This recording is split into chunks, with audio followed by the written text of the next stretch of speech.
Ok, perfecto. Estamos en la contradicción de tesis 293 diagonal 2011. Este párrafo de la página 41 que señala, vean, ahora bien, adicionalmente a la interpretación gramatical y sistemática, este pleno, es decir, el pleno de la Suprema Corte de Justicia, el máximo tribunal constitucional mexicano, considera que si se analiza cuál fue la intención y finalidad del poder reformador, ¿de qué?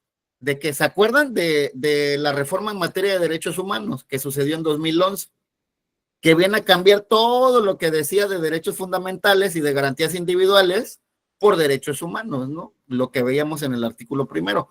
De eso está hablando, ¿no? Del poder reformador que lleva a cabo reformas constitucionales en junio de 2011. Dice, al aprobar la reforma en comento, es decir, la de 2011, también se llega a la conclusión de que las normas de derechos humanos, con independencia de su fuente, constituyen, la palabra complicada que les decía, un parámetro de regularidad constitucional que sirve para dar coherencia y unidad al ordenamiento jurídico en casos de antinomias y lagunas normativas. Y aquí viene el punto medular de lo que les estoy diciendo. Vean, dice, con independencia de dónde vengan, de su fuente. O sea, no importa si es una norma o un artículo constitucional o si es un artículo, o sea, la fracción normativa, un artículo de un tratado internacional. Con independencia de dónde vengan, eso va a ser constitución, porque a eso se le llama parámetro de regularidad constitucional. ¿Contra qué lo vamos a enfrentar este parámetro? Bueno, aquí ya entra lo que se llamaba o lo que se llama este aspecto de la organización normativa. Por debajo de la Constitución y de los tratados internacionales, ¿qué va a haber? Leyes secundarias. ¿Alguien sabe cuál es el término de una ley secundaria?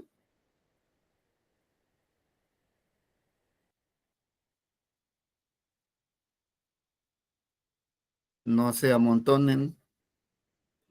La que sigue de la ley de supremacía. Ok, va bien. Una ley secundaria es una ley que nace de la Constitución.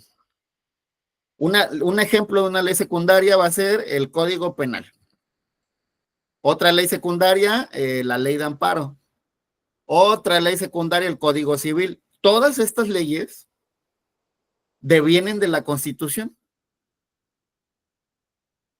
Pero estas leyes pueden tener, aquí lo están viendo, lo que señala la contradicción de tesis, van a tener antinomias o lagunas normativas. A ver. Ok. Antinomias o lagunas normativas. ¿Alguien ha escuchado el término de antinomias? ¿O es un término también muy jurídico?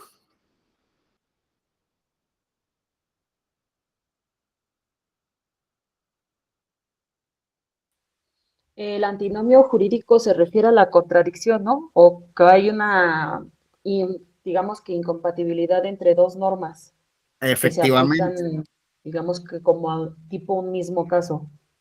efectivamente, Alejandra. Una antinomia va a venir a ser cuando dos leyes chocan. O sea, una dice una cosa y otra dice totalmente lo contrario. O cuando dos criterios chocan. Aquí en la 293 había una antinomia, ¿se acuerdan? El Tribunal Séptimo en materia laboral señalaba que los tratados estaban por debajo de la Constitución. Y el consecuente tribunal en materia administrativa decía que estaban a la par. O sea, no se ponen de acuerdo en los tratados están por debajo o los tratados están igual que la Constitución. Hay una antinomia, algo que no está bien, hay como un error ahí, hay un error jurídico. Y aquí esta sentencia nos está diciendo que cuando existe una antinomia, la siguiente es laguna normativa, cuando algo falta. Una laguna es cuando debería haber algo, pero no está. Y entonces, esta contradicción nos va a decir, las normas en materia de derechos humanos van a venir a rellenar esas antinomias o esas lagunas. ¿Se acuerdan del artículo primero, párrafo segundo? Señala, las normas relativas a derechos humanos se interpretarán de conformidad con la Constitución y los tratados internacionales de los cuales el Estado mexicano es parte, favoreciendo en todo momento la protección más amplia. Y es entonces que vamos a llegar a otra conclusión. El principio de supremacía constitucional, así como me lo dijeron hace rato de que la Constitución está por encima, ya no va a ser. Porque ahora, ¿qué va a estar por encima de todo? El parámetro de regularidad constitucional es lo que va a estar por encima de todo el orden normativo mexicano. Y les voy a hacer la pregunta, ¿de qué está compuesto el parámetro de regularidad constitucional? Te los acabo de decir. Buenas tardes, compañeros. Está Adelante. conformado por la Constitución y los tratados internacionales que ha firmado el Estado mexicano. Perfecto, excelente, Ángel. Entonces, este principio de supremacía constitucional se rompe. O yo, desde mi punto de vista, podría decir que se reformula. Porque ahora, en esta pirámide imaginaria, que muchos le llaman la pirámide de Kelsen, ¿no? O sea, encima en la punta ya no va a estar la Constitución, va a estar la Constitución y los tratados internacionales. Pero aquí viene otro punto. Constitución y tratados. Falta otro elemento del parámetro de regularidad. Y esta sentencia, esta contradicción de tesis, nos va a dar la pauta de cuál es el otro elemento. Esto ya no viene en la Constitución, ¿eh? Ya no está en la Constitución ni está en los tratados. Esto está en el orden jurisprudencial mexicano, en la contradicción. Y hay que acordarnos que la Constitución señala que la jurisprudencia de la Suprema Corte también es derecho válido. O sea, a partir de la jurisprudencia, ¿qué es la jurisprudencia para aquellos que no son abogados? Es un criterio que determina un juzgado. En este aspecto, un juzgado constitucional. ¿Cuál es el juzgado constitucional? La Suprema Corte de Justicia de la Nación. Y entonces, cuando emite un criterio, este criterio se vuelve derecho vigente, se vuelve derecho positivo, lo que vieron en sus clases anteriores, ¿no? De qué es el derecho positivo. Vamos a buscarlo. ¿Cuál es el otro parámetro que nos hace falta? Porque son tres. A ver. Profe, ¿y cómo se le llama a la jurisprudencia internacional? ¿Quién la emite? ¿La Corte Interamericana o la Convención? Ok. Cuando es jurisprudencia internacional, la van a emitir diferentes entidades, porque no solamente la Corte Interamericana puede emitir jurisprudencia, también la Corte Internacional de Justicia emite determinados criterios que llegan a ser jurisprudencia. Pero para el aspecto mexicano, la más vinculante, van a ser las sentencias de la Corte Interamericana. Y estas sentencias, como lo mencionas bien, van a ser ese aspecto, de derecho positivo. Ahorita les voy a dar el fundamento. A ver, un momento. Déjenme buscarlo. Esto de buscar en Word es muy hermoso. Por eso luego los abogados ya no leemos toda la... Aquí está. Es esto. Página 55. ¿Lo están viendo? Sí, ¿verdad? ¿Sí lo pueden ver? Sí, profe. Perfecto. Página 54-55. ¿Qué nos dice aquí? Sentencias emitidas por la Corte Interamericana de Derechos Humanos son vinculantes en sus términos.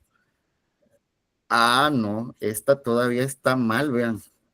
Este fue un criterio. El segundo punto es la contradicción de criterios. Ah, este es un criterio que emitió un tribunal colegiado. No, este está mal. Vinculante. Va a venir casi hasta el último, denme un momento.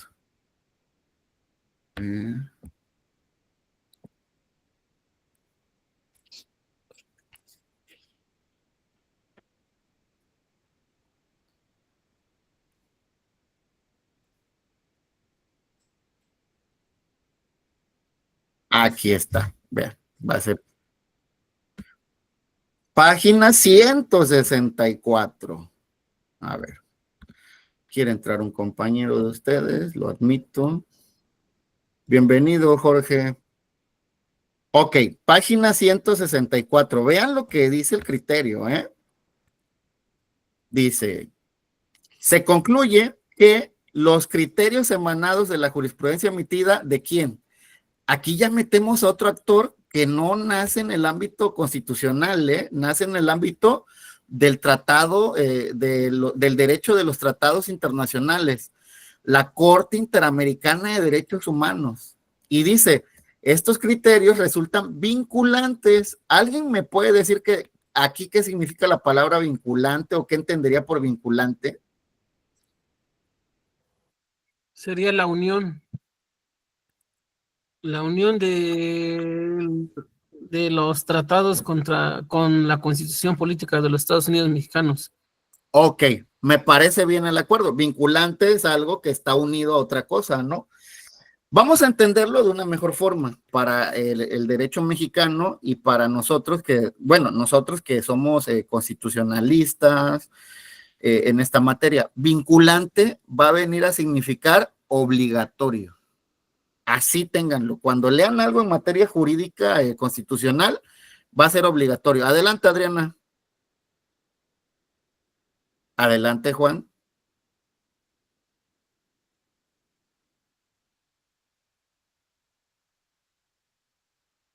Sí.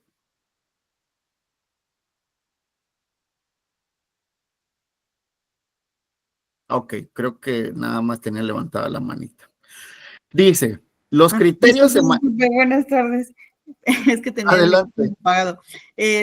Como lo mencionaba, sería como un acuerdo o un contrato obligatorio Efectivamente. en cuestión de derecho, ¿no? Que implica que pues las partes están obligadas a cumplir con lo establecido. Efectivamente, esto viene del derecho internacional, ¿eh? O sea, en derecho internacional hay un principio que se llama pacta sunt servanda, ¿no? Que dice los acuerdos deben respetarse de buena fe, los acuerdos se cumplen. Entonces, del derecho internacional tomamos este tipo de palabras, ¿no? Vinculante va a ser obligatorio, eso hay que entenderlo. Y entonces dice, los criterios emanados de la jurisprudencia emitida por la Corte Interamericana resultan obligatorios para los jueces nacionales, con independencia de que el Estado mexicano haya sido parte en el litigio. Y aquí viene algo que, de hecho, yo he tomado cursos con magistrados, con ministros, y yo creo que nos han puesto a leer porque ellos dicen, no, a ver, si hay una sentencia de la Corte que es de la Corte Interamericana que va dirigida a Argentina, México solo la puede tomar de forma orientadora, o sea, como para decir, a ver, aquí me agrada un poquito esto, lo adapto. Si hay una sentencia para El Salvador, esto es orientador para México, pero esta jurisprudencia, esta sentencia, esta contradicción de tesis no me está diciendo eso. ¿Qué me está diciendo? Con independencia de que el Estado mexicano haya sido parte del pleito, o sea, puede ser otro Estado para la sentencia, resulta obligatorio el criterio. Entonces, una sentencia que fue dirigida hacia El Salvador va a venir a ser obligatoria para el Estado mexicano. E imagínense lo que significa eso. Y hay políticos, de hecho, que lo han dicho. Uno de ellos ahorita creo que se está fugando ya de México, Adán Augusto, que señaló, vean aquí, a ver. Todo lo que les digo tiene un fundamento, ¿eh? No crean que me lo estoy inventando o algo así. A ver, vamos a buscar la nota informativa.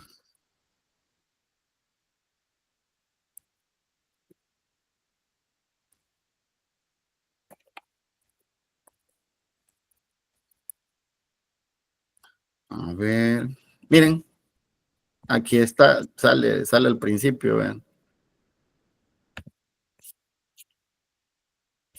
¿Qué dice?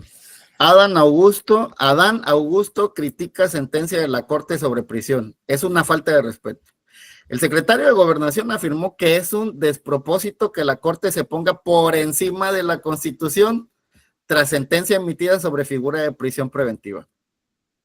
Bueno, pues tenía que ser un político, ¿no? Un político que no sabe de derecho constitucional y de este aspecto de tratados internacionales, porque nos lleva a lo mismo, nos lleva de este tipo, lo que está diciendo es, a ver, la Constitución por encima de todo. Pero ¿qué nos está diciendo la Constitución? La propia Constitución en su artículo 1 nos está diciendo que ya no es la suprema, que la propia Constitución ya no es lo que suprema, o sea, lo principal, sino que lo principal van a ser Constitución, tratados, y aquí agregamos este punto, sentencias de la Corte Interamericana de Derechos Humanos. Y así vamos a construir el parámetro de regularidad constitucional. A ver, se los voy a poner de forma, pues digamos que gráfica, ¿no? Porque luego como que, ¿cuál es el fundamento jurídico? Se los vuelvo a repetir. Contradicción de tesis 293, diagonal 2011, por si quieren estudiarla más a fondo. Esto no se acaba. Se hizo hace 2011, 2021, son 10, 4, hace 14, 15 años, imagínense. Hace 15 años se llevó a cabo esta contradicción y todavía en este momento se siguen peleando por lo que quisieron decir hace 15 años. Entonces esto deja mucho material para estudiantes de relaciones internacionales que hablen de tratados internacionales, para estudiantes de derecho que se apasionen por el derecho constitucional y para estudiantes de derecho que vean el aspecto de los derechos humanos. Entonces, vamos a venir a decir una premisa. ¿Qué es una premisa? Algo que se dice a partir de fundamentos y que viene a ser el ámbito de algo que afirmamos, ¿no? Parámetro de regularidad constitucional. El parámetro de regularidad constitucional va a venir a ser esta supremacía y va a estar compuesto de 3 aspectos. A ver, con este. Primer punto, que al final no va a haber jerarquía en esto, o sea, Constitución. O sea, no vamos a decir que, lo primero va a ser la Constitución o lo primero van a ser los tratados. No, ya vimos en la sentencia que ¿qué va a ser lo primero? Lo que proteja más a la persona. ¿Dónde va a estar eso? Bueno, ahí sí nos toca a nosotros ver qué es lo que protege más la Constitución, los tratados internacionales, y el otro punto va a ser, a ver un momento, jurisprudencia de la Corte Interamericana de Derechos Humanos. Así se va a constituir el parámetro de regularidad constitucional. Y esto, mis queridos alumnos, va a ser lo que va a estar al principio de la pirámide. Ya no la Constitución solita. Y eso a mucha gente le enoja, ¿no? Dice, no, a ver, nosotros somos soberanos y podemos decidir por nosotros. Sí es cierto, pero acuérdense de lo que pasó en Alemania. Y entonces ahí van a venir a darme la razón. No podemos depender del derecho constitucional solito, sino que el derecho constitucional tiene que internacionalizarse. ¿Por qué? Porque existen los derechos humanos. Y es entonces donde vamos a entrar ya a lo que les decía. Y esto lo podríamos hablar por más horas y más horas, pero lo debo de condensar en una sola hora. Ya que tenemos la Constitución, los tratados internacionales y la jurisprudencia de la Corte Interamericana de Derechos Humanos, va a venir a venir un problemita. Y esto lo vemos en el artículo primero, párrafo segundo. ¿A quién le hago caso? Si ustedes tienen una visión constitucional internacional, y digo, si tienen buena lectura, porque va a venir a hacer eso, me van a decir, pues, lo que proteja más, profe. Si protege más un tratado internacional, no le hago caso a la Constitución. Si protege más una jurisprudencia de la Corte Interamericana, no le hago caso ni a la Constitución ni a los tratados, ¿no? Y eso va a venir a ser derecho vigente. ¿Por qué? Primer aspecto, la Constitución lo dice. La Constitución dice, todas las personas gozarán de los derechos humanos de la Constitución y los tratados. Y ya la sentencia, la contradicción de tesis 293, diagonal 2011, me está diciendo, espérate, también los criterios de la Corte Interamericana son vinculantes. Entonces, Constitución, tratados, jurisprudencia. ¿A quién le hago caso? Bueno, aquí viene lo que les decía de la cláusula la cláusula de restricción, porque allá ya la Constitución me puso una trampa, el poder reformador, ¿no? Como le llama la Suprema Corte. La Constitución me puso una trampa y esa trampa es muy maquiavélica, o sea, es muy de México. ¿Qué dice esa cláusula? Vámonos otra vez a nuestra hermosa Constitución. A ver. Un momento. Voy a compartir la pantalla. Aquí. Al final de este hermoso artículo primero que dice que todos tenemos derecho, nos viene este salvo, o sea, esta excepción. Resaltar. Ya dice. Todos tenemos derechos, primer punto. Todos podemos gozar de los derechos, esto es algo muy hermoso, todos estamos unidos por los derechos humanos y son interdependientes, indivisibles y universales, ¿no? Pero la Constitución dice esto, salvo cuando yo lo diga. O sea, cuando yo, Constitución, diga que aquí voy a eliminar o a restringir un derecho, nadie puede hacer nada. Y eso se analizó, lo analizó la Suprema Corte de Justicia también. Hay una jurisprudencia, ahorita no la voy a pasar porque sería extenderme mucho más, pero les voy a decir el número de registro. Es la 140, es 2008-2008-148, por si la quieren buscar. Esa jurisprudencia dice que cuando se trate de restricciones a los derechos, se atenderá solo a lo que diga la Constitución y nada importa. No importan ni tratados y no importa ni las sentencias emitidas por la Corte Interamericana. Lo único que va a importar va a ser la restricción constitucional. Y aquí viene la pregunta. ¿Alguien sabe qué es una restricción? ¿Una restricción a derechos humanos?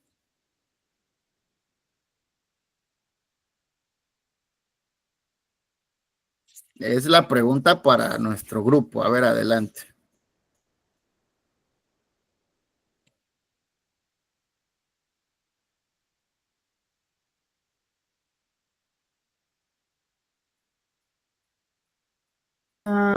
Podría ser como la limitación de los derechos.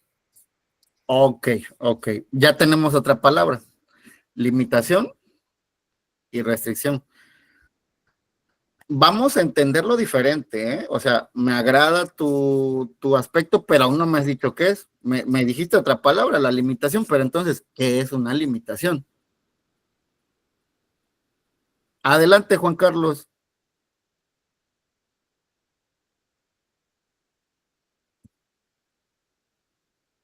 Juan Carlos, a la una.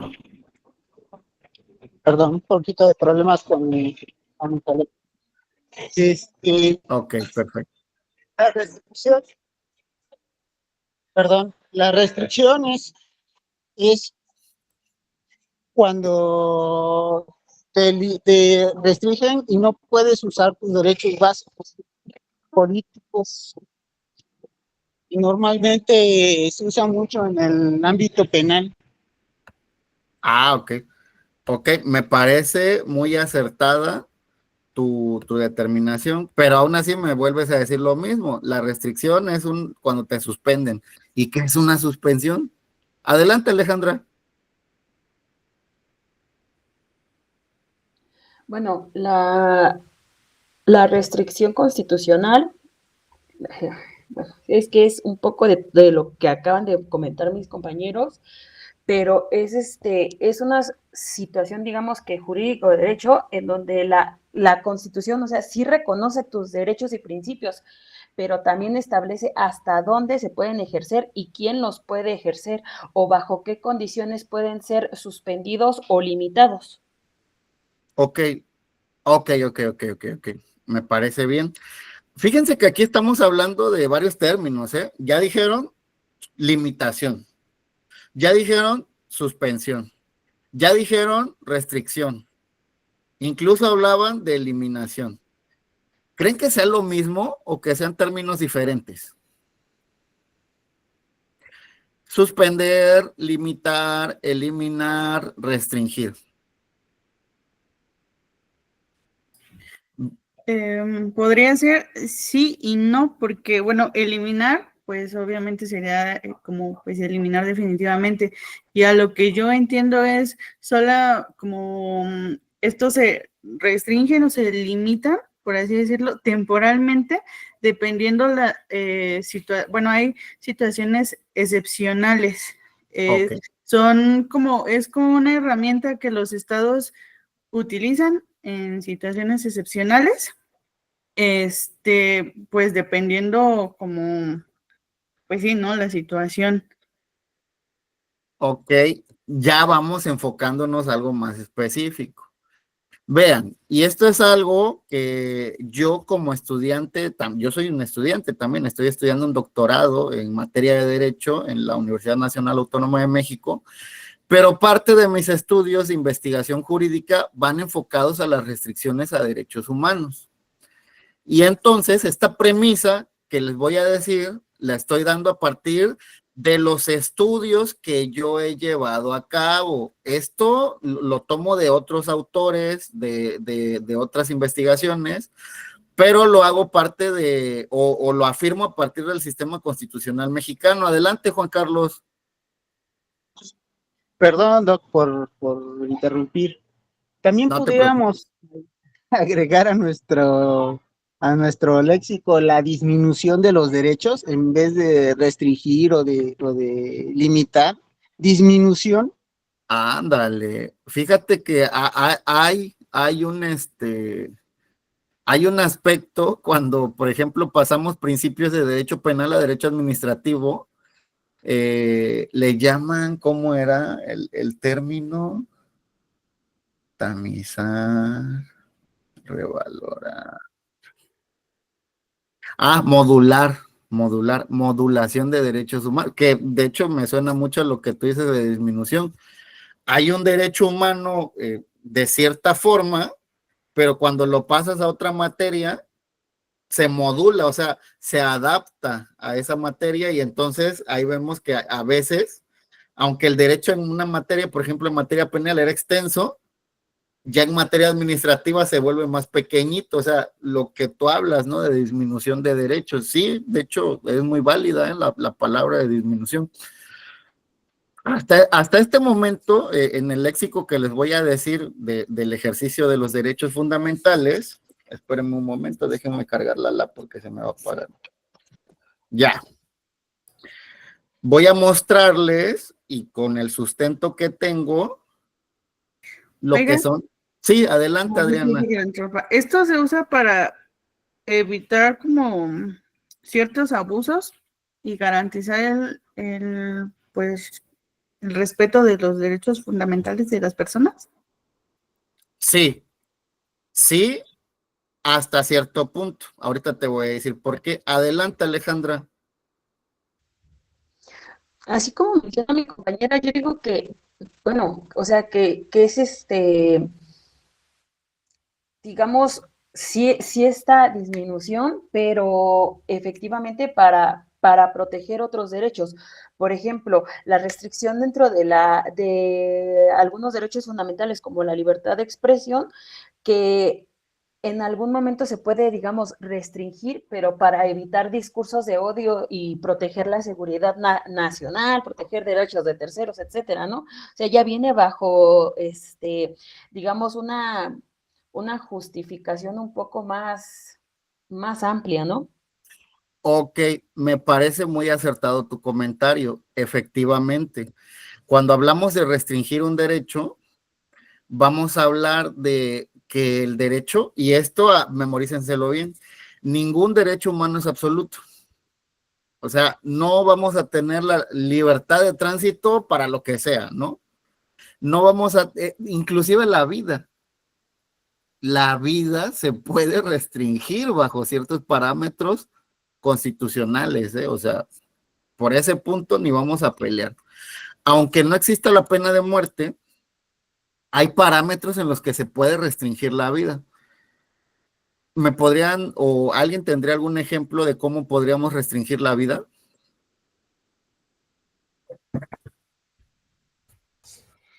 ¿En alguna enfermedad? Ajá, pero ¿en qué punto? O sea, jurídicamente, ¿cómo se podría restringir? Adelante, Abraham. Por ejemplo, con la eutanasia se puede restringir. Maravilloso. Es un gran ejemplo, la eutanasia. Ahorita vemos ese punto. Adelante, Juan Carlos.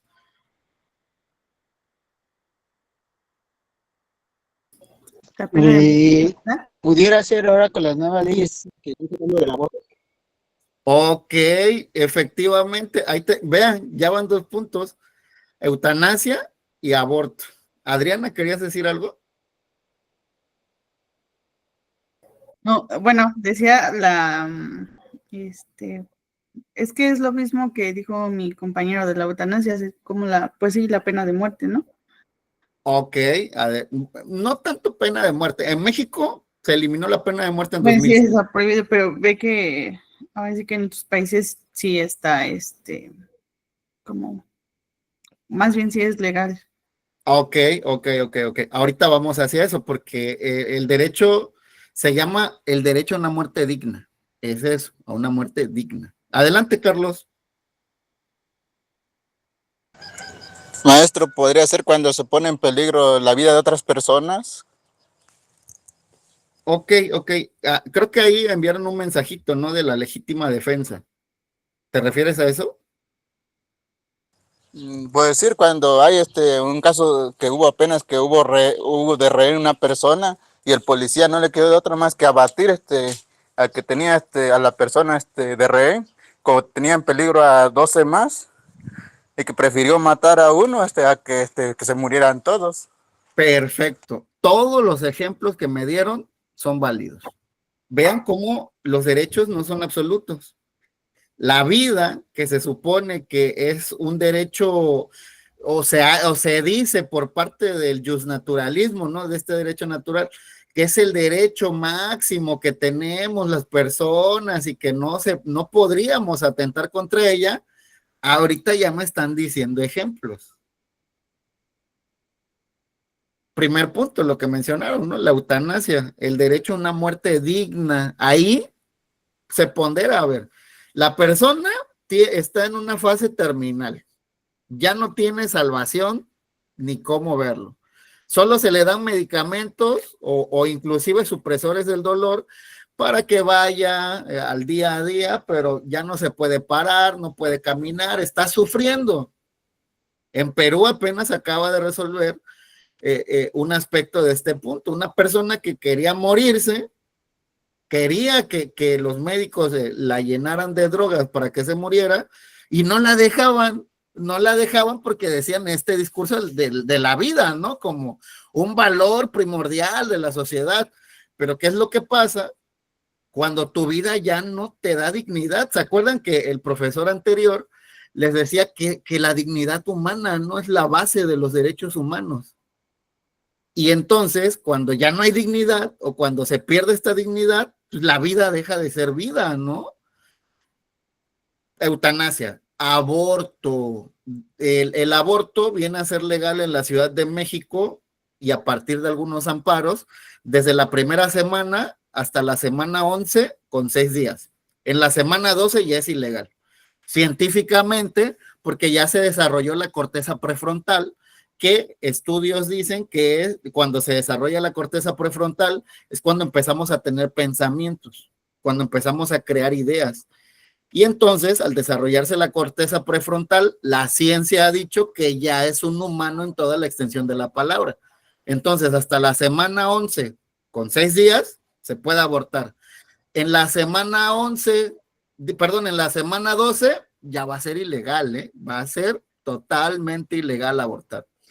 Pero el Código Civil, tanto el federal como el de la Ciudad de México, del estado en el que estén, nos va a decir algo en su artículo 22 o 23, si no mal recuerdo. Dice el Código Civil, la vida comienza desde la concepción. ¿Alguien sabe el término de concepción? ¿Qué es la concepción?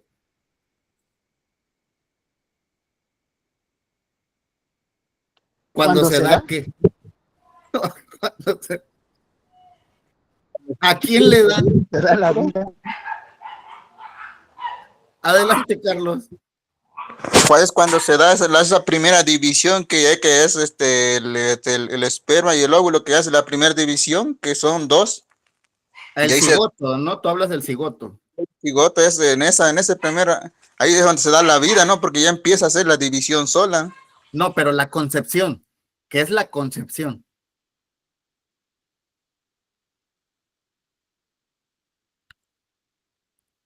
Vámonos. A ver. Pues, Adelante. según yo recuerdo más o menos que la concepción pues se refería específicamente que es fecundado un óvulo, o sea que es cuando se marca el inicio, se podría decir, de un embarazo. Ok, vean aquí lo que mencionaba su compañera. Proceso de fecundación de un óvulo, dando inicio a un embarazo. Entonces el Código Civil ya nos está diciendo algo también muy raro, que la vida inicia cuando el esperma y el óvulo se unen. Cuando el esperma y el óvulo se unen, jurídicamente para el derecho civil ya hay una persona. Y el artículo 23 señala, para efectos del presente código, cuando esté esta concepción, se determinará como nacida la persona. O sea, imagínense lo extraño, ¿no? Por una parte, hay una norma que me dice que puedo abortar desde la semana 1, desde el primer día hasta la semana 11 con 6 días. Pero ya el Código Civil me está diciendo que a esto que queremos abortar ya es una persona. Entonces, ¿la privamos de la vida o qué? Bueno, eso ya vendría a ser una antinomia jurídica, ¿no? Una contradicción entre una norma y otra y a ver a quién se le hace caso, ¿no? Eso no es materia de este curso. Pero a lo que yo quiero llegar es a ese punto. La propia vida se va a venir a restringir. El último, la legítima defensa, efectivamente, como lo decían sus compañeros, en el derecho penal, cuando hay en peligro un bien jurídico que se llama vida y esta la pone en peligro otra persona, ya sea con un arma o con otro tipo de aparatos o lo que vean, se puede eliminar esa vida. Y a eso, cuando dice situación real, actual e inminente. Entonces, cuando yo estoy en peligro, puedo responder privando de la vida a alguien. Entonces, vamos a entender que este derecho humano, lo que me decían, ¿no? Las normas más fundamentales, los derechos más esenciales del hombre, como es la vida, se puede quitar. Y vamos con la premisa que ya les iba a decir. Ningún derecho humano es absoluto. Pero adivinen qué. ¿Están de acuerdo con la premisa que les digo?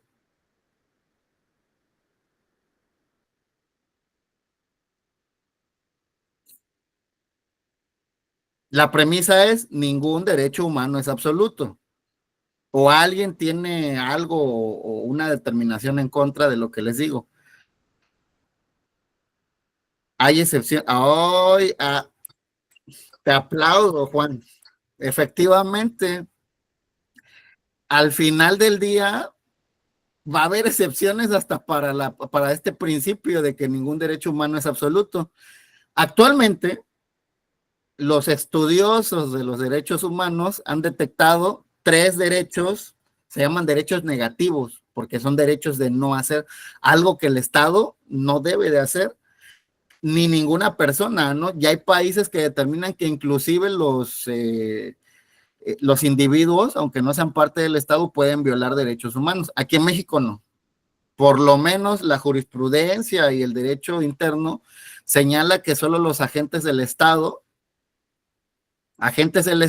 y particulares que cumplan una función estatal violan derechos humanos. Pero sí, efectivamente, como lo marca su compañero en el comentario, Juan Andrés González, el primer derecho que va a ser absoluto, o sea, no se puede hacer nada en contra de es la tortura. Esto ya se debatió mucho en Alemania, en el continente europeo, en Italia, en España, y ponían un ejemplo. Hay un librito de ¿cómo se llama el padre del funcionalismo? Klaus Roxin. Hay un librito de Klaus Roxin que nos dice, pone un ejemplo en Alemania de un delincuente que secuestra a un niño, ¿no? Entonces secuestran al niño y el delincuente va a la estación de policía y se entrega y dice que él no va a decir dónde está el niño. Y tratan de convencerlo a como del lugar. Hay un momento en el que el jefe de policía lo baja al sótano y lo empieza a golpear y a torturarlo, o sea, a tratar de sacarle la verdad a como del lugar, y le saca la verdad, o sea, le dice, ¿sabes qué? Ya no me golpees, el niño está en tal lugar. Cuando llegan, adivinen qué, el niño ya estaba muerto. Y entonces el Tribunal Constitucional alemán lleva a cabo este punto de decir, ¿y qué hacemos con el golpe? O sea, acá el tipo aparte de homicidio, se va por secuestro de un menor, ¿no? Pero ¿qué hacemos con el jefe de policía? ¿Podríamos darle una causa absolutoria para que no lo tratemos como un delincuente, o hay que tratarlo como un imputado por el delito de tortura? ¿Ustedes qué harían, no? Creo que aquí hay un debate, o podrían, ¿no? Decir, bueno, pues está bien que le haya dado una golpiza porque al final estaba en riesgo la vida de un menor, ¿no? Pero el Tribunal Constitucional alemán hace un análisis muy certero, que es, a ver, si ahorita el Estado permite torturas por este punto, más tarde vamos a permitir torturas por otra cosa y por otra cosa, y al final vamos a terminar torturando a todos, ¿no? Entonces, no se puede permitir la tortura en ningún aspecto. Y ya Klaus Roxin también señalaba otro caso hipotético, ¿no? De un tipo que pone una bomba en un centro comercial y la única forma de que él diga algo, puede ser que lo diga, puede ser que no, sería torturándolo. Pero llegamos a esta conclusión, que al final si el Estado comienza a torturar por parte de la policía, ministerios públicos o lo que sea, el día de mañana van a torturar por cualquier cosa y lo van a querer justificar. Sí o no, aquí en nuestro hermoso país, al final aplican torturas, o sea, los agentes policiales muchas veces llevan a cabo torturas para sacar la verdad o para que alguien se declare culpable. Y eso que no está permitido, o sea, es una prohibición absoluta y aún así la llevan a cabo. Ahora imagínense si bajo alguna circunstancia podamos permitir la tortura. Al rato me van a torturar a alguien y van a salir con la idea de, no, es que si no lo torturábamos, no íbamos a poder resolver el caso, ¿no? Por eso la tortura está prohibida. Otro derecho absoluto va a ser la prohibición de esclavitud. El derecho a la no esclavitud es un derecho absoluto, por lo menos lo que les decía ayer, en el sistema universal de derechos humanos. O sea, todos los países que forman parte de este sistema universal. Si ustedes vienen y me dicen, no, pero es que en China te ponen a trabajar forzado. Si es que allá en, ¿cómo se llaman estos? En los países árabes, a la mujer la pueden lapidar. Pues sí, porque ellos no pertenecen al sistema universal. Lamentablemente, este aspecto de universalidad solo se da en la medida de que los países acepten los derechos humanos. Y les digo que es un discurso muy peligroso. Prohibición de esclavitud. No puedes volver a alguien esclavo de ninguna forma. Y de hecho, aquí viene algo muy, digamos que trascendente, porque también luego señalan, ¿no? Que, por ejemplo, a las personas que están cumpliendo una condena de prisión, deberían de ponerlos a trabajar, ¿no? O deberían que ellos su manutención la ganen ellos, ¿no? O sea, que ellos se puedan pagar su propia manutención, porque al final dicen algunos que pues son delincuentes, ¿no? O son personas que han cometido un delito y que por qué debemos de mantenerlos con nuestros impuestos. Bueno, esta prohibición de esclavitud va a hacer que no por ninguna forma podamos poner a alguien a trabajar. De hecho, el sistema penitenciario se rige por uno de esos ejes, ¿no? Educación, deporte, salud y trabajo. Pero el trabajo va a ser mientras la persona quiera trabajar, no se le puede obligar.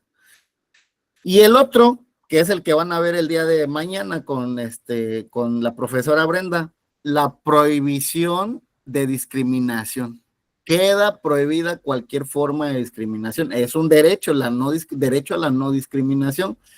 Para no andar en ese tema, porque el día de mañana lo van a ver, pues a grandes rasgos está prohibido discriminar. Ya llevamos otra premisa, entonces, no hay derecho humano absoluto, salvo 3.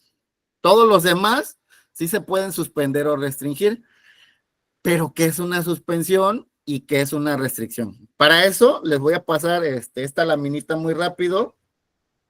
Hay un autor que yo les recomiendo muchísimo, inclusive déjenme ver si puedo conseguirles el librito para subirlo en su aula virtual del Classroom. El autor, a ver, alguien se quiere unir, admitir, adelante. El autor se llama Aaron Barak. Aaron Barak fue presidente de la Corte Suprema de Israel y él habla sobre la restricción de derechos. Lo abra en un librito, a ver, vamos a buscarlo.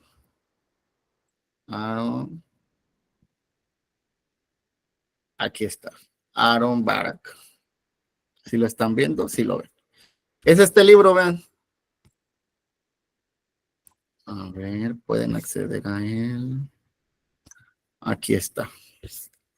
Vean, y solo cuesta 749 de forma, ay, no, miren.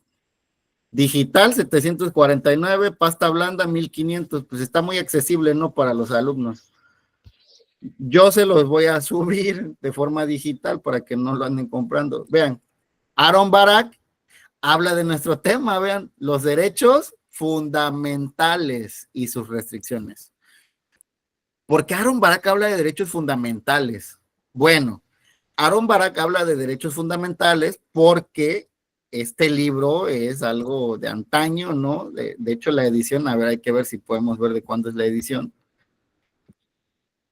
Esta es una reimpresión de 2017, pero el libro en realidad es como de 1900, de los 1790, creo, por ahí, la primera edición.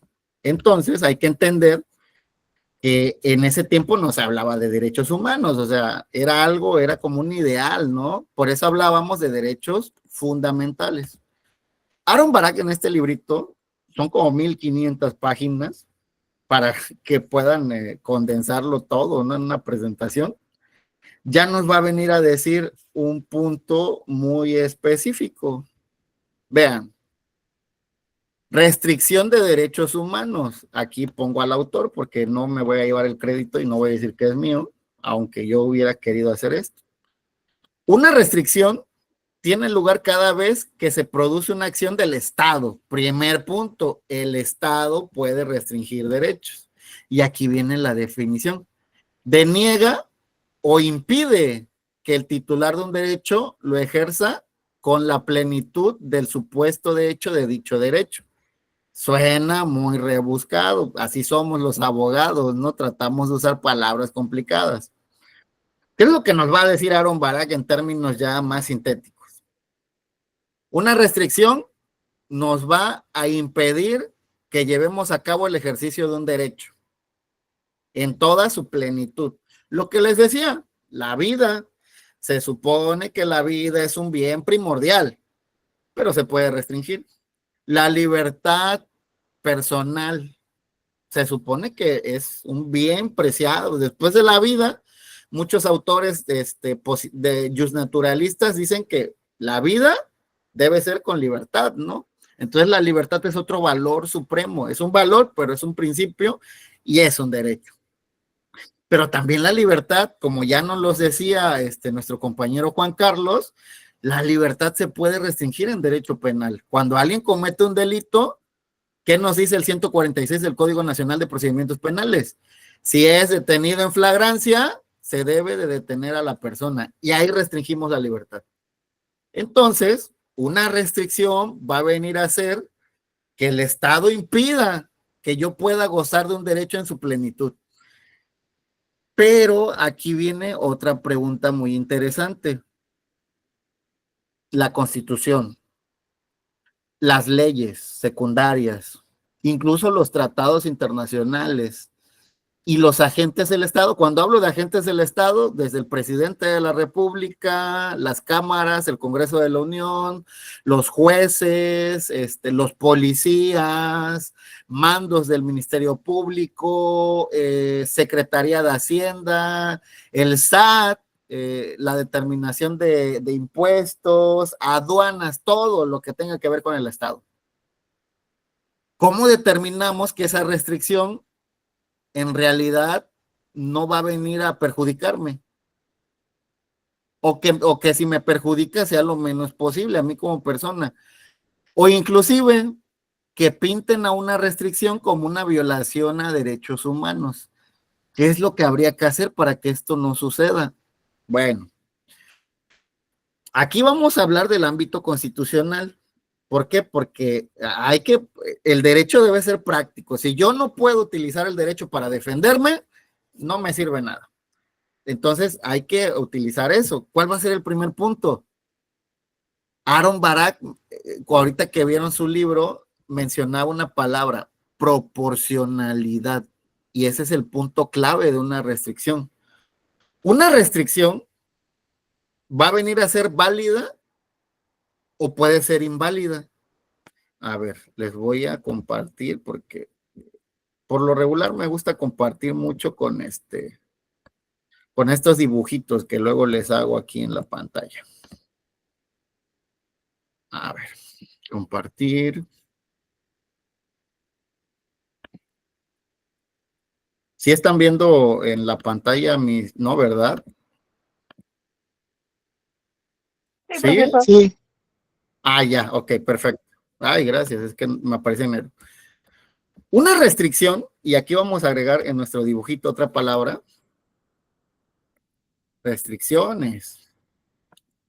Una restricción puede ser, va a tener dos acciones, válida o una restricción inválida. ¿De qué va a depender que una restricción sea válida o no? A ver. Pues adivinen, aquí mismo tienen la respuesta. Esta restricción va a ser inválida. Adivinen qué. Cuando vaya, aquí se los voy a escribir para que vayan viendo ese punto. Esto, si son abogados, créanme que cuando entienden esto, sacan a una persona del tambo o tramitan un amparo para defender derechos rapidísimo. ¿Va a ser inválida? Ay, se fue la letra muy pequeñita. Creo que era 36. Ajá. Cuando vaya en contra del parámetro de regularidad constitucional. Así de sencillo. Una restricción va a ser inválida cuando vaya en contra de esto que tenemos acá arriba, de este parámetro.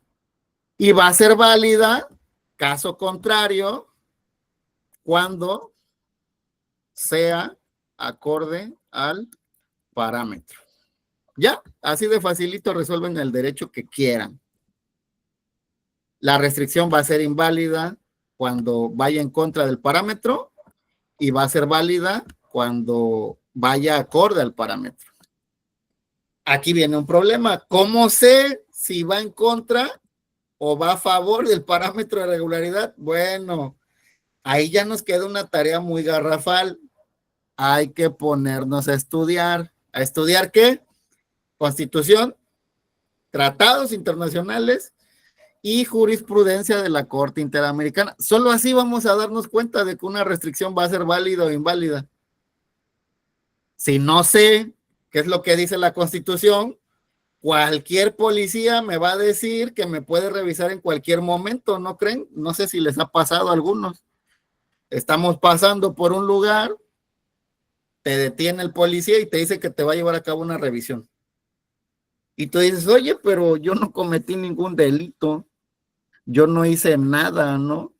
Y te dicen, no, es que la Constitución me da la pauta para poder revisarte cuando yo quiera. Pues si no leemos nuestra Constitución, vamos a decirle, bueno, pues revísame, ¿no? Y ya cuando vean, ya les plantaron droga ahí, ¿no? En un bolsillo de su pantalón. Bueno, para eso nos sirve conocer restricciones. Primer punto, hay que preguntarnos, cuando me detiene un policía, ¿es una restricción o no? Les hago la pregunta en general.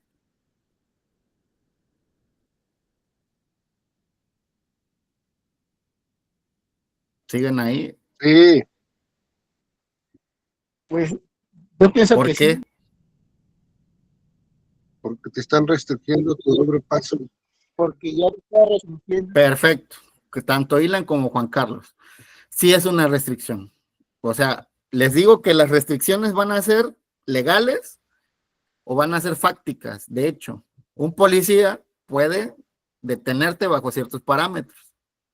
Y en ese momento hay que preguntarnos, cuando un agente estatal hace algo, ¿me está restringiendo algún tipo de derecho? Para abogados y no abogados. Ahorita están viendo este tipo de derechos humanos. Y la respuesta sería, pues a ver, yo tengo derecho de libre tránsito. En cuanto el policía me detiene, ya no puedo irme libremente. Entonces sí, me está restringiendo el primer derecho, la libertad de tránsito. Ahora hay que preguntarnos, ¿esa restricción será válida?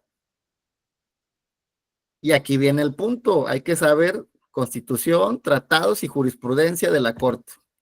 ¿La Constitución qué me dice? Bueno, la Constitución dice que no se puede molestar a alguien sino mediante orden judicial emitida por un tribunal competente. Pero también hay otra que señala la jurisprudencia de la Corte, de la Suprema Corte de Justicia, que dice, a ver, sí te pueden revisar siempre y cuando exista una sospecha razonable de que cometiste un delito. Y ahí viene el punto. Si yo voy caminando por la calle sin hacer nada, ¿hay una sospecha razonable de que cometí un delito? Probablemente no. Entonces, esa revisión policial va en contra del parámetro de regularidad constitucional y por lo tanto, esa restricción policial, de hecho, está violando mis derechos humanos.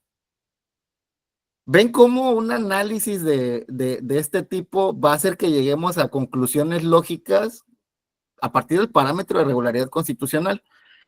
Aquí es a donde voy a otro punto. A ver, vamos a cambiar de pantalla. Aquí. Porque ya casi vamos a terminar también. Ok. Ya les dije lo que se lleva a cabo y cómo se determina, cómo se define una restricción. Vámonos a otro punto, lo que ya les decía, vean, aquí yo lo nombro, esto sí es propio, ¿no? El problema de las restricciones. Las restricciones pueden ser falaces, errores de interpretación o de falta de conocimiento. Vean este ejemplo del policía. El policía piensa que actúa de forma constitucional. ¿Por qué? Porque él no ha leído la Constitución, solo hace lo que le dicen, ¿no? O hace lo que le han dicho que es válido. Pero si el policía tuviera un entrenamiento o ¿cómo se llama esta palabra? Maestro, perdón que lo interrumpa. Adelante. Aquí el problema, el ejemplo que está poniendo, sí, es que aquí el detalle es que muchos de las autoridades, tanto presidentes, gobiernos, policías, no están preparados para su función y por eso caen en ese problema en el cual violentan los derechos humanos de los individuos. Falta de capacitación se llama. Efectivamente, gracias. Ángel. El problema de las restricciones va a venir a ser eso.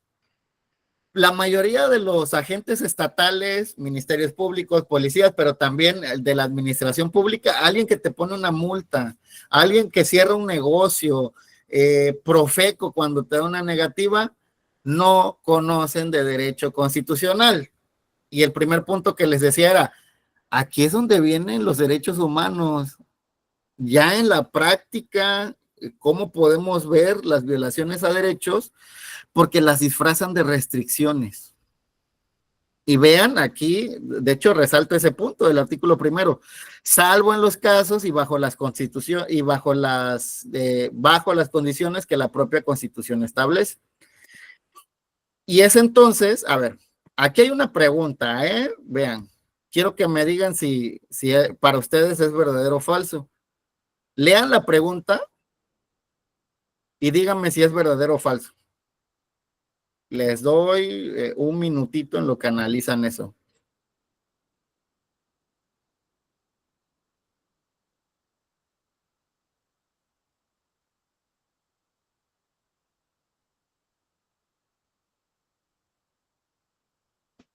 Ya se quitó la pantalla, profe.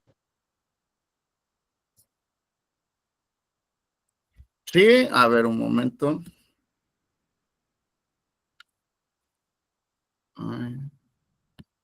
Ya está, ya está. Vean lo que me están diciendo. Verdadero, verdadero.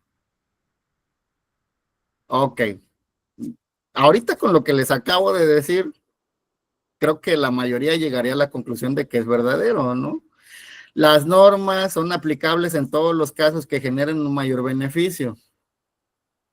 Pues adivinen. Bueno, en teoría tendría que ser así, pero no pasa. ¿No? ¿Por qué no pasa, Ilan? Pues porque pues no se respetan luego los tratados internacionales. Claro. Claro, me parece bien tu acertación. O sea, muchas veces, aunque uno argumente sobre un tratado, no lo toman en cuenta. Te van a decir, no, es que ese tratado no es vinculante. Adelante, Ángel. Precisamente lo que dice el artículo primero, que todos los mexicanos gozarán de los derechos humanos, salvo los casos que deben restringir. Entonces, puede ser que sí y puede ser que no, siempre y cuando, ¿cómo se llama? Respeten como tal los derechos humanos. ¿Es cuánto? Ok. Carlos Carranza, adelante. ¿No? Juan Carlos. Creo que. Adelante, Carlos. Yo estaba leyendo que muchas de las situaciones con respecto a los derechos humanos internacionales solamente se manejaban cuando se elevaban hasta la Corte Interamericana, donde ya ahí se hacían las recomendaciones para poder apelar a esta institución, y aún así, bueno, lo que alcancé a comprender fue que no es en todos los casos, o sea, aún aunque los lleves a la Corte Interamericana y el juez vea o los jueces vean la situación, no todos pueden llevar esos derechos, no los pueden ejercer. Hay como que condiciones para que puedan ser llevados y además no cualquiera los puede llevar, solamente las personas que están dentro del comité, a lo que entendí, dentro del comité de derechos humanos. Ok, me parece muy interesante tu aseveración y de hecho también es cierta. Hay un doble discurso con los derechos humanos. ¿Cuál va a ser? El costo de los mismos. Hace 2 días creo que hablaban sobre el derecho a una vivienda digna, ¿no? Pues adivinen eso, ¿cuánto le costaría al Estado darle vivienda a todos? Prácticamente, o sea, en el mundo real eso sería imposible, darle vivienda a todos. Sí te dan acceso a un crédito, algo así, a que te endeudes 40 años de tu vida, pero darle una vivienda digna, adelante, Ángel. No sé si venga el caso, pero hay un artículo precisamente del derecho a la educación. En el artículo 3 dice que la escuela debe ser gratuita y laica. Y yo me doy cuenta ahí, o en más aquí en el estado de Puebla, que pues ese derecho siempre ha sido violado. ¿Por qué? Porque siempre piden ¿cómo se llama? Una inscripción al entrar X semestre. 10 años para acá se ha ido modificando, le han modificado el nombre, ahora le dicen cuota voluntaria. Cuota voluntaria, sí. Entonces, digo yo, siempre he tenido pleito con las autoridades aquí, directores, que han violado ese derecho humano a la educación. ¿Es cuánto? Y vean, el ejemplo que nos da Ángel es muy pertinente. ¿Por qué? Porque al final, aunque la educación es gratuita, según el artículo 3, siempre, yo también lo he visto, Ángel, siempre ponen estas cuotas voluntarias, ¿no? De 500, 1000, 1500, 2000, y pues eso ya vuelve. Hay una restricción ahí. En primer punto podría ser que sí, porque si no, no te dan tu ficha de inscripción o de reinscripción, ¿no? Pero hay que preguntarnos, a ver, ¿esto vulnera mi derecho a la educación? Si la respuesta es sí, entonces esa restricción se vuelve una violación a derechos humanos. Y es ahí donde, de hecho, lo van a ver en las siguientes clases, va a haber algo que se llama medio de control constitucional. Y aquí un medio de control constitucional va a ser el amparo. Entonces, contra estas determinaciones que violen mis derechos, puedo llevar a cabo un amparo. ¿Cuál es el problema del amparo? Es muy técnico. Por lo tanto, necesito contratar un abogado que me haga mi amparo. Y créanme que los abogados amparistas cobran mucho dinero. Entonces, el problema va a venir también a ser un problema de acceso a la justicia, ¿no? Porque el día de mañana, a ver, imagínense que les cobren una cuota por entrar a la universidad, ¿no? O que un profesor los repruebe. Digo, si les voy a dar clases, a lo mejor les toco yo, pero puede que no sea yo cuando ya entremos al intersemestral. Por cierto, en relaciones internacionales voy a dar en justo cierre a segundo y cuarto semestre. Entonces, por ahí si van a entrar a segundo o a cuarto, ahí nos vamos a ver, ¿no? En RI. Volviendo al punto, ya les di un comercial. Si un profesor me reprueba, y me reprueba porque le caigo mal, ¿no? O sea, dice, ¿sabes qué? Tú tienes 7 o tú tienes 6. Y yo a ver, ¿me está restringiendo un derecho? Hay que hacer ese ejercicio. Un profesor que me pone una calificación desfavorable, pero no me da motivos. ¿Creen que hay una restricción de derechos ahí? ¿Sí o no? ¿Y por qué?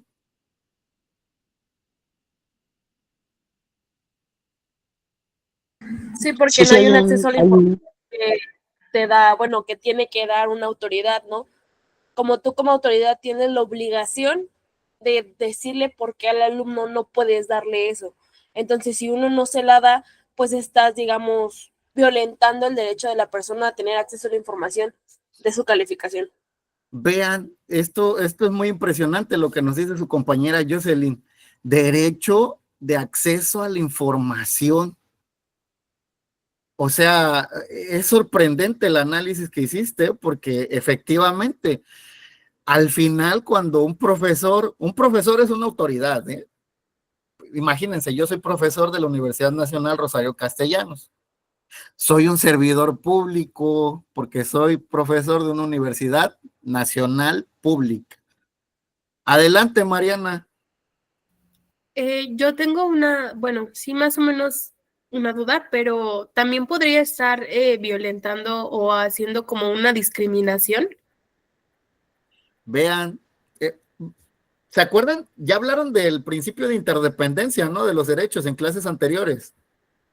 Sí, lo hablaron, yo estuve en las clases. Esto de que los derechos se Perdón, juntan.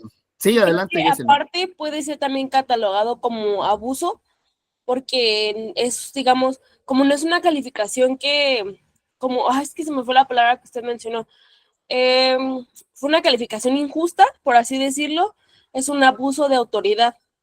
Ok, pero vean, ya estamos yendo al derecho penal con el abuso de autoridad. Entonces, este aspecto de la interdependencia va a ser, ya se los decía el profesor anterior, que cuando me vulneren un derecho, me van a vulnerar varios. Ya vimos el derecho de acceso a la información. Están viendo el derecho de no discriminación, la dignidad humana, incluso un abuso de funciones por parte del profesor. Vean, el principio de igualdad. Y esto es de lo que hablaba Aaron Barak. Aaron Barak introduce una hermosa palabra que es proporcionalidad. Todas las restricciones van a ser deben de ser proporcionales. O sea, cuando yo afecto a alguien o cuando yo como autoridad hago un acto de autoridad se llama, ese acto debe de beneficiar o de afectar lo menos posible si es que voy a afectar a alguien. Yo cuando emito una calificación, primer punto, debo de tener criterios para poder evaluarlos.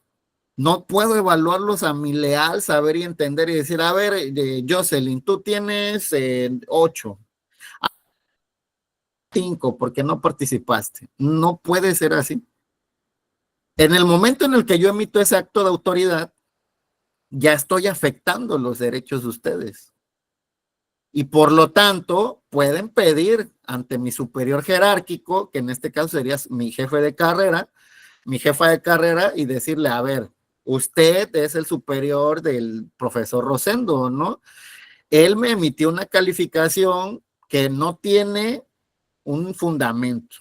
La emitió arbitrariamente y al emitirla arbitrariamente me está afectando. Por lo tanto, le voy a pedir que revisemos eso y acuérdense, aquí va otra parte del artículo primero. Siempre van a utilizar el artículo primero para defender sus derechos.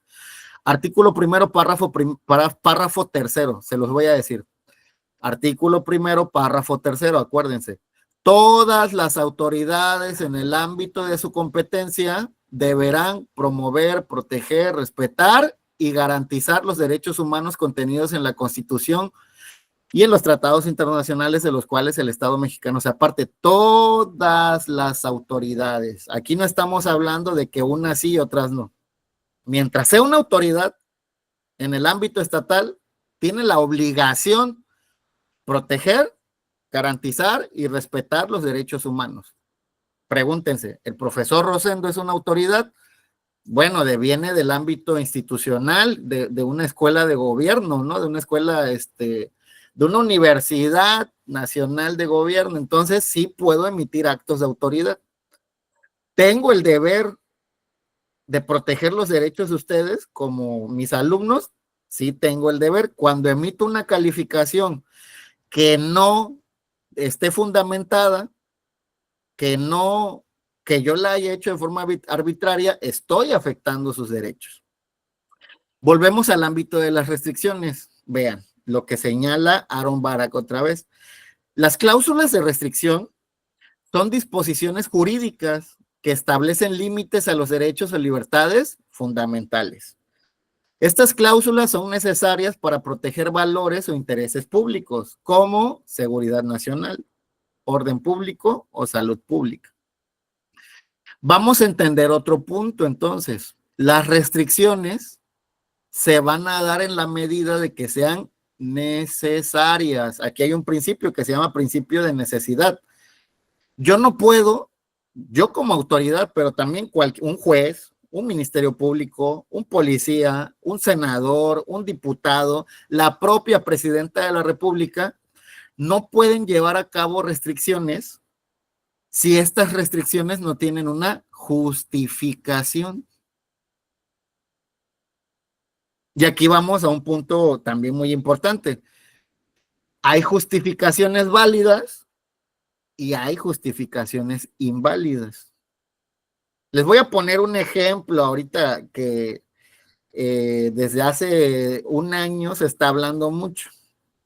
¿Alguien sabe algo de la prisión preventiva oficiosa? Es inconstitucional, según. Pero está en la Constitución. ¿Cómo algo que está en la Constitución puede ser inconstitucional? Es una medida cautelar. Adelante. Sí, se supone que es una medida cautelar, es de las últimas que tiene un listado. Y bueno, las autoridades hoy en día es la primera que ponen, cuando el deber ser es que sí, que agoten las demás para poder llegar a la que digo. Perfecto. Muchas gracias, SEC, ok. Qué nombre tan peculiar. Te haré una pregunta. ¿Es una restricción, sí o no? Sí. Sí. Ok, perfecto. Ya estamos de acuerdo en identificar restricciones. Las restricciones van a limitar un derecho. No van a permitir que lo pueda ejercer en su plenitud. La prisión preventiva oficiosa, como aquí nos lo decía nuestra compañera, es una medida cautelar que priva de la libertad mientras se lleva a cabo una investigación penal. Está en el ámbito constitucional. Está en el artículo 19, párrafo segundo. Y señala, el juez determinará la prisión preventiva oficiosa en los siguientes delitos. Y ahora le mete un catálogo de delitos, ¿no? Y dice, en estos casos, el juez ordenará la prisión preventiva oficiosa. Aquí ya les hablaba de un punto. Para que una restricción sea válida, debe de tener o debe de estar justificada, proteger un valor. Adelante, Alejandra. Pues como bien lo mencionaba, ¿ya me escuché? Sí, adelante. Pues sí, como bien lo mencionaba, aunque está constitucionalizado, pues ha generado serias tensiones, ¿no? Con el estándar internacional de protección de derechos humanos, la prisión preventiva oficiosa, porque ahorita ya la privación de la libertad sin una condena firme contradice lo que está establecido en el artículo 20 constitucional, como en la Convención Americana de Derechos Humanos. Perfecto. Entonces, en el artículo 20 constitucional nos habla que debemos de seguir un sistema en donde sea, donde haya contradicción, inmediación, imparcialidad, en el cual en este caso se estaría violando el principio de contradicción que dice el artículo 20 constitucional, ya que como dice el artículo 19 constitucional, párrafo segundo, que el juez ordenará la prisión preventiva oficiosa en ciertos delitos, ¿no? Entonces, quiere decir que pues en lo que no se resuelve casi como tu asunto, pues te vas directamente a la privación de la libertad. Perfecto. Mejor no se pudo haber explicado. Efectivamente, como lo menciona su compañera Alejandra, el sistema penal acusatorio se rige por un principio, que es el principio de contradicción. O sea, todo lo que me digan, todas las cosas que me imputen, yo puedo contradecirlas. Decir, oye, a ver, aquí tú estás diciendo que yo robé un Oxxo, ¿no? Pues yo tengo pruebas de que ese día estaba en otro lugar, puedo contradecirlo. Pues adivinen qué, la prisión preventiva oficiosa no se puede contradecir. Por lo tanto, como lo menciona su compañera, viola este principio de contradicción. Adelante, Alejandra. Bueno, no sé si en el catálogo de delitos, no recuerdo muy bien, si está lo del robo, porque yo lo que tengo entendido que el robo se puede subsanar, por ejemplo, en la reparación de daño. Robo con violencia, Ah, bueno, robo con violencia sí sería. de prisión preventiva oficiosa, ¿no? Ajá, Dice sí, cualquier sí, delito en el que se utiliza violencia. porque por ejemplo, a mí me tocó, bueno, ya sabe que yo estoy en el Ministerio Público. Sí. Entonces, ahí nos llegó un caso en el que, bueno, se los platico rápido, en el que ahorita está pasando comúnmente en los Walmart. Entonces, en las cajas de autocobro, ahí pues obviamente cuando llevas un caso, pues sí preguntas, ¿no? ¿Lo hiciste o no lo hiciste, no? Para yo saber cómo defenderte. En este caso, pues sí lo había hecho el chavo. O sea, sí lo hizo con toda la intención, con todo el dolo de robar a la empresa de Walmart. Creo que fue el 7 de enero. Ujú.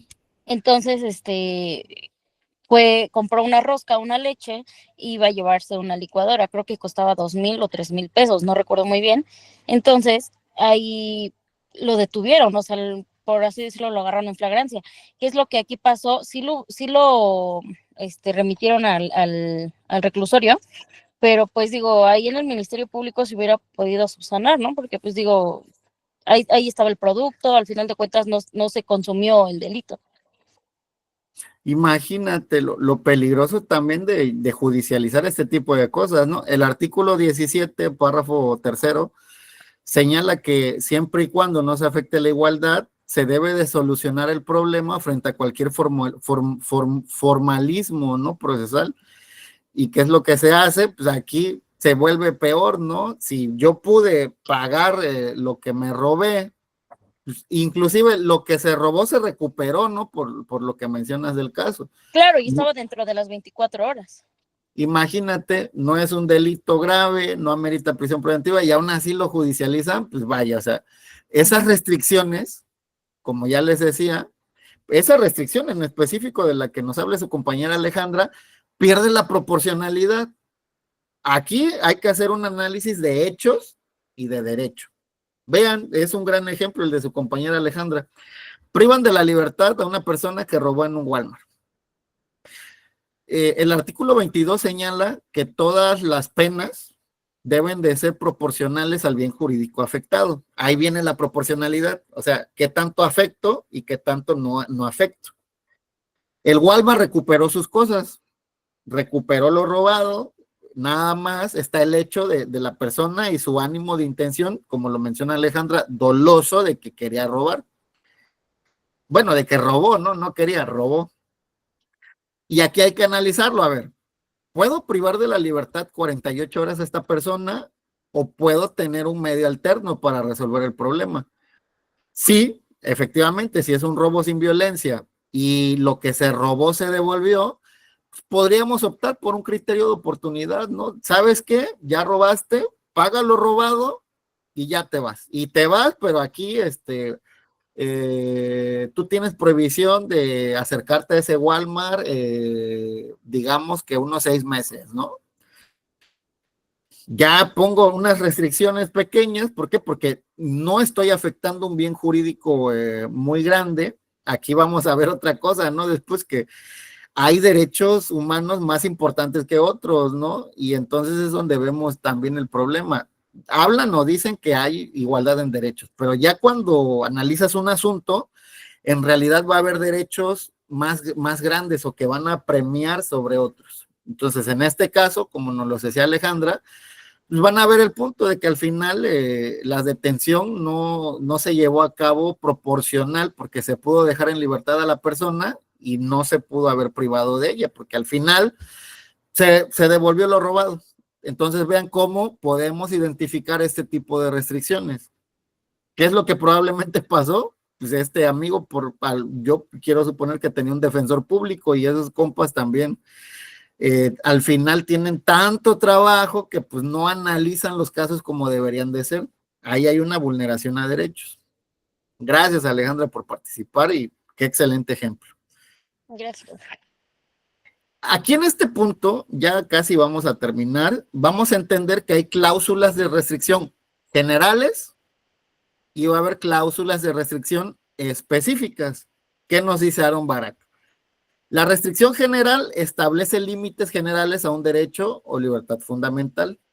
Esta cláusula suele ser muy amplia y no se refieren a un derecho en específico o en particular. En el ámbito constitucional, esta restricción general va a estar en el artículo 1, cuando dice salvo. Ven que dice, salvo cuando existan restricciones o suspensiones que la propia Constitución establece. No dice cuáles, no dice a quiénes van a ir dirigidas, pero sí dice que hay restricciones, ¿no? Esa es general. Aquí vean la definición, dice, no hay un derecho específico, sino que se dice algo en términos generales de restricción de derechos. La cláusula de restricción general, entonces, va a estar en nuestro artículo 1, párrafo 1. Pero ya va a haber una cláusula de restricción específica que nos dice, establece límites específicos a un derecho o libertad fundamental. Estas cláusulas se refieren a un derecho en particular y establecen las condiciones en las que puede ser restringido. Cláusulas específicas va a haber cientos, o sea, van a encontrarlas en la Constitución, van a encontrarlas en las leyes secundarias, Código Penal, Código Civil, Código Mercantil, cualquier tipo de código o ley, acuerdos de la Fiscalía, normas generales, normas administrativas. Ahí van a encontrar las cláusulas de restricción específicas. Por ejemplo, una cláusula de restricción se encuentra en el artículo 146 del Código Nacional de Procedimientos Penales, que nos dice, detención en flagrancia. Se podrá detener a una persona si se detiene al momento de haber cometido un delito o inmediatamente después de haberlo cometido es perseguida ininterrumpidamente. Es una cláusula específica. ¿Qué nos dice aquí? Se refiere a un derecho particular y establece las condiciones para ser restringido. ¿Cuáles son las condiciones? Que me detengan inmediatamente cuando se está cometiendo un delito. Si me ven cometiendo un delito, me pueden detener. Esa es la condición, que yo esté cometiendo un delito. ¿Cuál va a ser la restricción? La privación de mi libertad en ese momento, y de ahí que me remitan al Ministerio Público y que se abra un proceso, ¿no? Entonces, estas cláusulas las van a encontrar en cientos de ordenamientos jurídicos donde ustedes vean, y la pregunta específica sería, cuando existe esta restricción, ¿puede vulnerar alguno de mis derechos? Y eso ya lo van a ver en el caso específico. Por ejemplo, aquí el caso que nos platicaba su compañera. Esta persona pudo haber resuelto el asunto siempre y cuando el Ministerio Público le haya dado un criterio de oportunidad, ¿no? O una libertad durante la investigación. No lo hicieron. Pudieron favorecerlo, pero aún así no lo hicieron. Entonces ahí probablemente sí hubo una vulneración a un derecho, y este derecho se llama derecho de retención que tienen los ministerios públicos, ¿no? La retención es de 48 horas, pero si el delito no es grave, hay un acuerdo de la Fiscalía que dice que se resolverá en 24. Entonces, ese derecho sí lo vulneraron de la libertad. Entonces, para abogados y no abogados, y ya para ir cerrando y pasándoles lista, vamos a entender que en el orden constitucional siempre hay que primordiar el parámetro de regularidad constitucional. Este parámetro está compuesto por 3 elementos: Constitución, tratados internacionales y criterios, jurisprudencia de la Corte Interamericana de Derechos Humanos. Cuando hablamos de derechos fundamentales y humanos, vamos a señalar otra premisa. Esta premisa va a ser: derechos fundamentales y derechos humanos vienen a ser prácticamente, por lo menos en el sistema mexicano, lo mismo. Me daban una definición, ¿no? De derechos fundamentales, los que están constitucionalizados, y derechos humanos, los de tratados internacionales. Pues ya les dije que en México el parámetro de regularidad constitucional no distingue entre constitución y tratados. Para el parámetro es lo mismo. Es lo mismo que un derecho venga de un tratado a que un derecho esté en la Constitución. A eso lo llamamos redefinición del principio de supremacía constitucional. No es que se elimine la supremacía, sino que la supremacía ya cambió a partir de la reforma en materia de derechos humanos del 2011. Y es entonces cuando vamos a entender que si hay una restricción, esta restricción siempre debe estar acorde a ese parámetro. ¿Qué es lo que nos va a faltar? A abogados y a no abogados. Leer. Siempre tienen que leer la Constitución, los criterios de la Suprema Corte, los tratados internacionales y los criterios de la Corte Interamericana. Si no leen, pues adivinen qué, ¿cuál es la herramienta de las personas que ejercemos el derecho? Nuestra cabeza. Pensar, argumentar, ver por qué hay una violación a derechos. Esa es nuestra herramienta. Si no ponemos a trabajar a nuestra herramienta, estamos perdidos. En relaciones internacionales va a venir a hacer lo mismo. Ustedes que van a ejercer su carrera van a manejar leyes, van a manejar tratados internacionales, van a llegar a cabo acuerdos probablemente internacionales de comercio entre países, entre particulares que lleven a cabo, por ejemplo, venta de materias internacionales, van a llevar a cabo relaciones públicas respecto de políticos, y ahí se van a dar cuenta que hay leyes, hay normas tanto internacionales como de derecho interno, y por lo tanto también tienen que estudiar el parámetro de regularidad constitucional.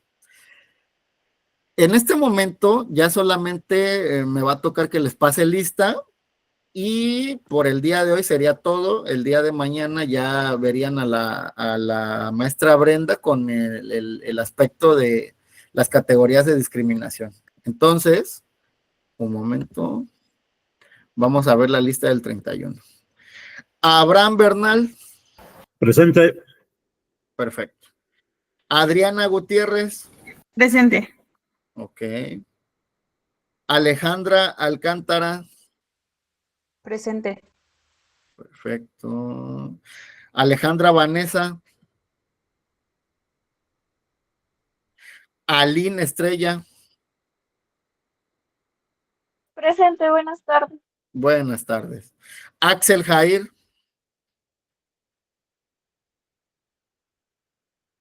Ailín Vanessa.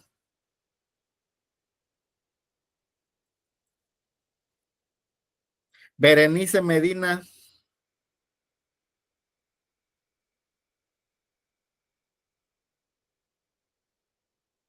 Cintia Guzmán. Presente. Ok. Dana Paola Rendón. Presente. Geraldine Rivera. Guadalupe Etzaray. Yatsiri.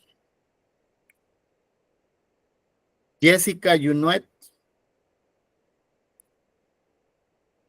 Jonathan Isaac. José Antonio Pizaña. Presente. Perfecto. Jocelyn Daniela. Presente. Ok. Juan Gabriel Franco. Kevin Edgar García. Lourdes Viridiana. Presente. Lucía Evelyn. Luis Eduardo González. María Eugenia García. María Fernanda Vázquez. Mariana Desiré. Presente. Perfecto. Mari Carmen Soto.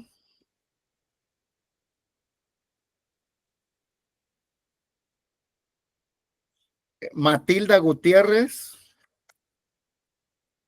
Nanco Aranda y Wendy Lozano.